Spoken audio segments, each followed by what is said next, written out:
As was pointed out above, it required the exertion of only a little pressure for the revolutionary child to capitulate. This last pressure was exerted by Madiebo later on the 17th after the Kano operation had been called off. After having successfully on 3 previous occasions diverted Nzeogwu from his course, Madiebo took liberty for license and drove his dagger home. He made Nzeogwu feel that to pursue his revolutionary aims against Ironsi would smell of personal ambition, and he wanted Nzeogwu to believe that such an ambition was not the aim of the revolution. He put it to Nzeogwu as if the army was always the same army, no difference in principles, no difference in objective, no difference in methods. He spoke as if Ironsi was synonymous with Nzeogwu and as if both were interchangeable.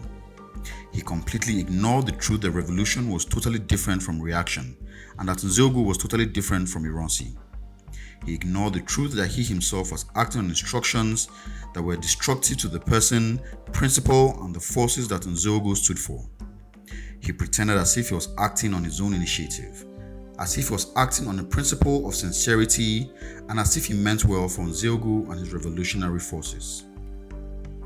It was a combination of trickery, flattery, deception, and beguilement. Unfortunately for the revolution, while this last and destructive pressure was being exerted, Anuforo and I, both of whom would have abated the pressure by preventing Madiebo from influencing Nzeogwu, were only a few miles away, slowly making it towards the Kaduna by train. What happened to us in Lagos had so beaten us hollow that we were rather disoriented.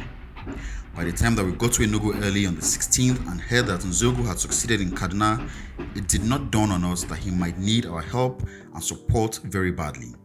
It did not occur to us that a lot of initiative was still to be taken by the revolutionary forces and that such initiative might be lost if we did not make it to Kaduna in time.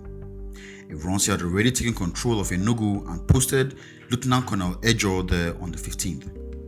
Ejo had already taken over both the government of Eastern Nigeria and the control of all the troops there. That was a lot faster than we had anticipated, and we realized that Ironsi was moving fast to cash in on our success. We knew very little about the extent of Nzeogwu's success. Little did we realize that he was thirsty for our moral, military, and psychological support. Therefore, rather than commandeer a vehicle and make it post-haste to Kaduna, we entered the late afternoon train and inched our way up north, arriving early on the 18th, but too late. By that time, Madiebo, acting on instruction from Ironsi and Gowon, had pressed Nzeogwu into agreeing to hand over power to Ironsi. Madiebo did not work alone. He found a useful ally in Lieutenant Colonel Nwawu, the Nigerian military attaché in London, who was specifically flown down to speak to Nzeogwu. Nwawu had been a known friend of Nzeogwu, but he belonged to the old brigade of officers who grew from the ranks. In short, he was Ironsi's type and did not grasp the principles of the revolution. He made it out as if he came to Nzeogwu as a friend and was speaking in the national interest. He pretended as if he had carried a message of truth from Ironsi when in fact he was merely being used as an instrument of decoy, deceit, bad faith, and revision. He invoked his long-standing friendship with Nzeogwu and won his ear, though not his heart. By the evening of 17th January, Nzeogwu had agreed to hand over power to Ironsi and to follow Nwawu to Lagos. Before he did, he laid down 5 conditions which were to be fulfilled to enable him cooperate with Ironsi. And these were: A guarantee of safety for himself, his officers, and all men who took part in the January 15th revolution. B, a guarantee for them of freedom from legal prosecution then or at any later time. C, compensation to be paid to the family of all officers and men who lost their lives during the coup. D, the release of all officers and men who were detained in the South. And E, the assurance that the people whom we fought to remove would not be returned to office. These 5 conditions were accepted by Ironsi on the phone and were personally accepted on his behalf by Nwawu, whom he had sent specifically for this purpose and particularly to assure Nzeogwu of his personal safety in Lagos.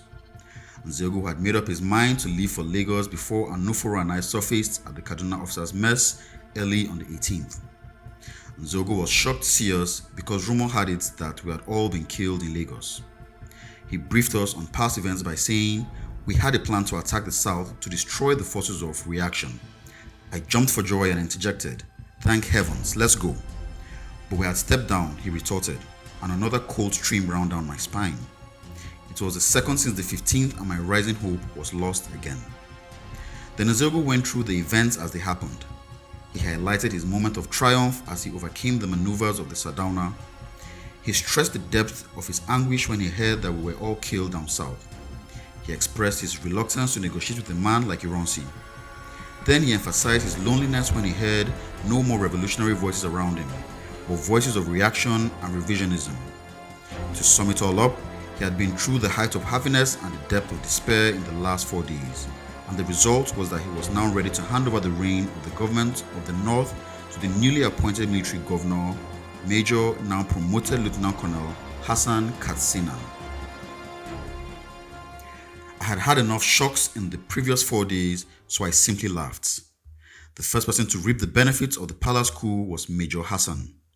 He had now been promoted and had also been given a princely kingdom. How would he use these opportunities? To finish the revolution and wipe out its memory. I laughed again. Events mock at human foresight and nothing is certain but the unforeseen, I recalled. For the next 2 days, I stayed very warmly with my friend Nzeogwu in the same officers' mess building, which we both shared before I left for Abeokuta in September 1965. This time, there were 4 of us sharing 2 rooms. While I paired with Anoforo in my former room, Nzeogwu paired with Obasanjo in his own room. Obasanjo had just arrived back in Nigeria on the 17th after a military course in India. He was full of praise and admiration for Nzeogwu and for all the officers and men of the revolution. He believed that it was a high-level achievement in spite of our loss of the South to Ironsi and our subsequent failure to take over the government of the Federation. Obasanjo regretted that he was not around to have taken part in the revolution. Certainly, he gave us his unqualified support and hoped with us that things might yet turn in our favor if Nzeogwu was truly given a chance to participate in the military government in Lagos. It is a real shame that the same Obasanjo who expressed his support for the revolution in 1966 had turned around and written damnable things about Nzeogwu, with whom he used to share the same bed, and the January 15th revolution. There are other instances in his book in which Obasanjo maligned and damaged the reputation of his closest friends and associates, but history will never forgive him.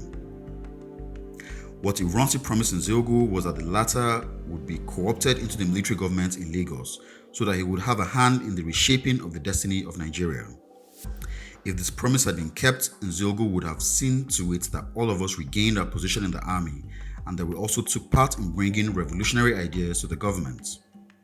In such a case, revisionism and reaction would have been curtailed and the repercussion of inaction that occurred under the regime of Ironsi would have been staved off. But Ironsi had no intention of keeping his promise to Nzeogwu, and he never did. Before Nzeogwu left Kaduna, we appraised the situation and agreed that all would not be lost if he partook of the military government in Lagos. We also agreed that all would not be lost if Ironsi observed the 5 conditions agreed upon. Therefore, we all shared a note of optimism before Nzeogwu left the mess of the morning of the 20th for the brigade headquarters in Kaduna.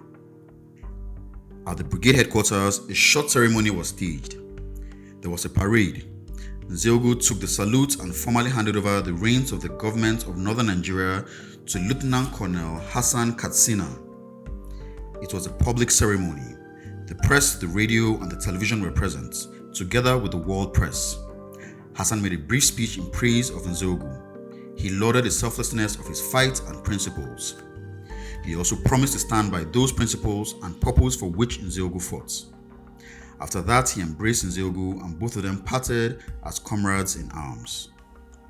Nzeogwu went from there to the airport and flew to Lagos. But as he landed in Lagos, unlike the warm embrace that Hassan gave him, and contrary to all the assurances given on the telephone and personally through Colonel Nwawo, Nzeogwu landed into the harsh, cold, and menacing embrace of guns. A whole 84mm Carl Gustav anti-tank recoil rifle, the type that he had used to destroy Sardauna's castle, was mounted upon a Land Rover and was fully charged and cocked and pointed at him. In addition, several machine guns and rifles were also mounted and cocked and pointed at him. Even if Nzeogu had a plane full of armored soldiers to fight for him, he would still have found himself fully overwhelmed by the amount of weapons that were got ready for him in Lagos. Whereas Nzeogu had simply traveled in non-combat military dress and completely unarmed. Even Nwawo, who promised Nzeogu a haven of safety, was now ashamed that he had brought his so-called friend into this shameful situation. Of course, there is no value in a promise made by an enemy. Ironsi and Gowon organized those hardware of a welcome and thereby showed themselves to be paramount and incorrigible enemies of the revolution. Nzeogu behaved himself and was not shot. He was escorted straight from the airport to the maximum security prison in Kirikiri to join those officers and men of the revolution who had already been arrested, beaten up, tortured, and detained there. With the arrest and detention of Nzeogu, the revolution could be said to have ended. What remained was the hunt for the few members of the revolution who were still in freedom. These included Anoforo and myself. We were still in Kaduna but did not resume our military duties because we were being hunted for detention.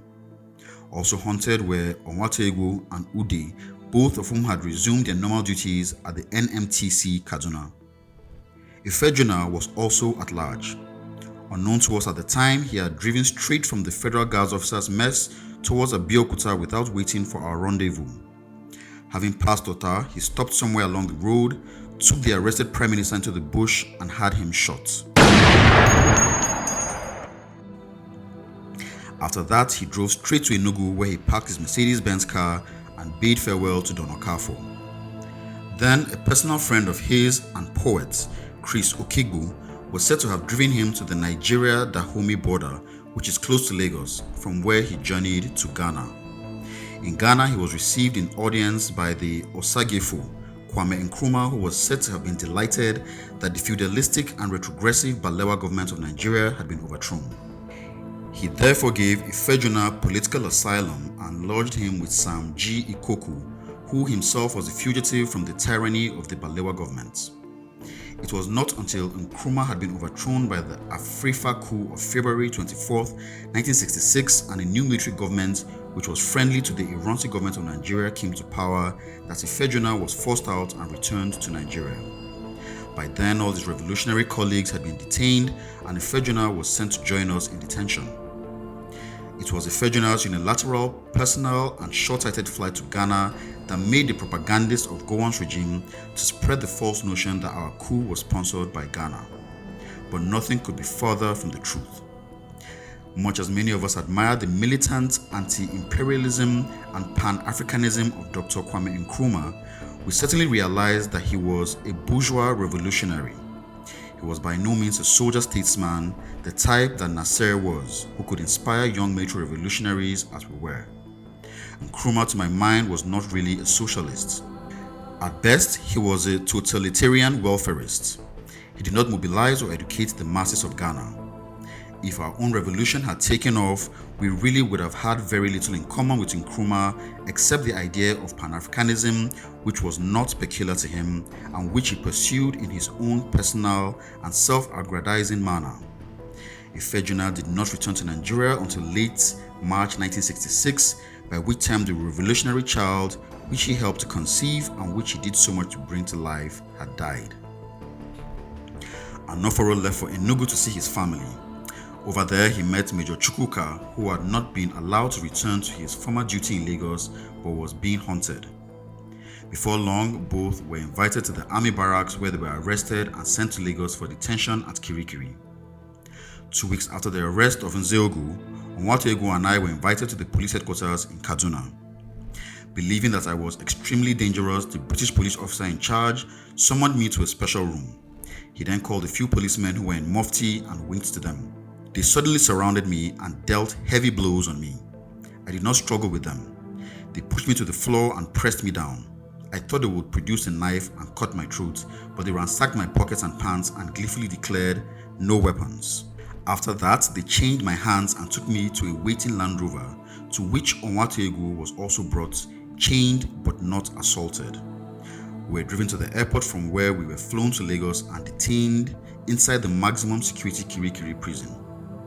Captain Ude was quietly arrested and sent to the same prison to join us. Thus, the first revolutionary child of Nigeria died completely.